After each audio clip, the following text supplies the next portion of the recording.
Bruce Fred Skinner foi um dos psicólogos mais influentes do mundo, professor de psicologia, e seu nome era e ainda é reconhecido tanto pelo público em geral quanto pelos psicólogos.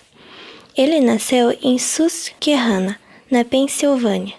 Cresceu em um ambiente estável e de muito afeto. Graduou-se em inglês pelo Hamilton College, mas, deprimido pelo fiasco de sua carreira como escritor e após leituras sobre as experiências do condicionamento de Watson e de Pavlov, decidiu ir para Harvard em 1928, a fim de cursar uma pós-graduação em psicologia. Em 1931, obteve o PhD na área. Permaneceu em Harvard como pesquisador até 1936, quando começou a lecionar psicologia na University of Minnesota. Em 1945, foi para a Indiana University. Em 1947, retornou a Harvard como professor pesquisador, onde ficou até sua aposentadoria em 1974. Já em 1989, Skinner foi diagnosticado com leucemia e tinha baixíssima expectativa de vida, apenas 2 meses. Continuou produzindo até sua morte, em 1990, aos 86 anos de idade. 8 dias antes de morrer, Skinner, mesmo fraco, apresentou um trabalho na convenção da APA de 1990 em Boston. Atacou veementemente o crescimento da psicologia cognitiva, que desafiava sua forma de behaviorismo. Skinner não se preocupava em especular o que ocorria dentro do organismo ou o que ocorria na relação entre estímulos e respostas. Ele não considerava necessário utilizar uma grande quantidade de sujeitos nas experiências ou fazer comparações estatísticas entre as respostas médias dos grupos.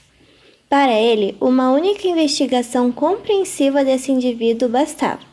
Acreditava que o comportamento coletivo não seria válido para compreender um caso particular.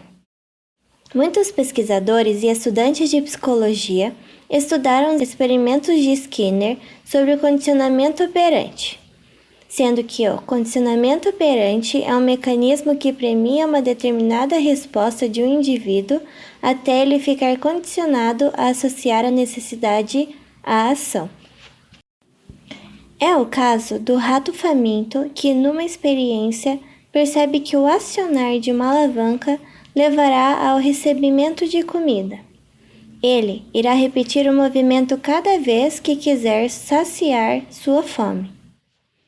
Inicialmente, esta era pressionada aleatoriamente, com o decorrer do tempo.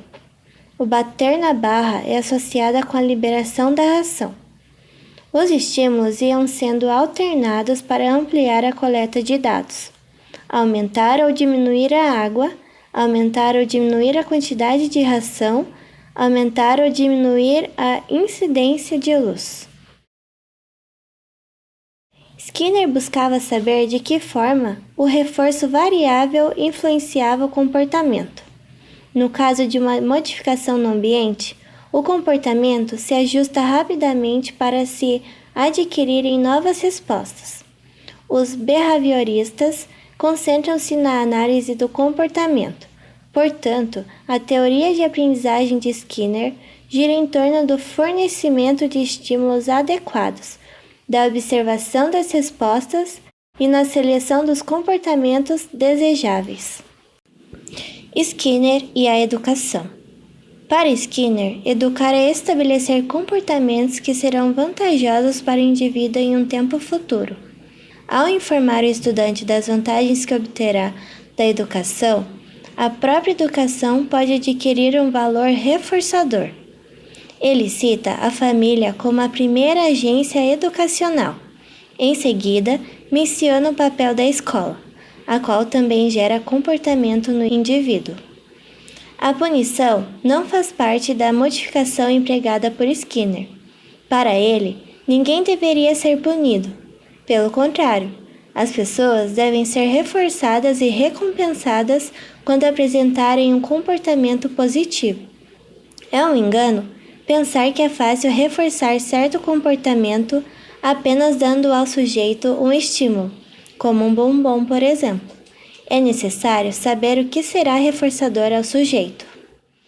Há dois tipos de reforçamento: o reforçamento positivo, quando o comportamento pode produzir a apresentação de um estímulo, e o reforçamento negativo, quando o estímulo é retirado. A aprendizagem não é um processo espontâneo, por isso, o professor, ao planejar sua aula, precisa considerar as diferenças dos estudantes. O planejamento deve tomar como ponto de partida o aluno e os objetivos que se pretende que ele alcance. Ao se adotar a teoria behaviorista nas escolas, é possível planejar contingências diferentes que tornem o aprender um ato prazeroso e o ensinar um trabalho mais gratificante. Skinner foi um dos teóricos mais lidos e comentados na psicologia behaviorista. O pesquisador foi um humanista que pretendia melhorar a vida humana e da sociedade. Ele esperava que sua tecnologia do comportamento fosse capaz de aliviar o sofrimento humano.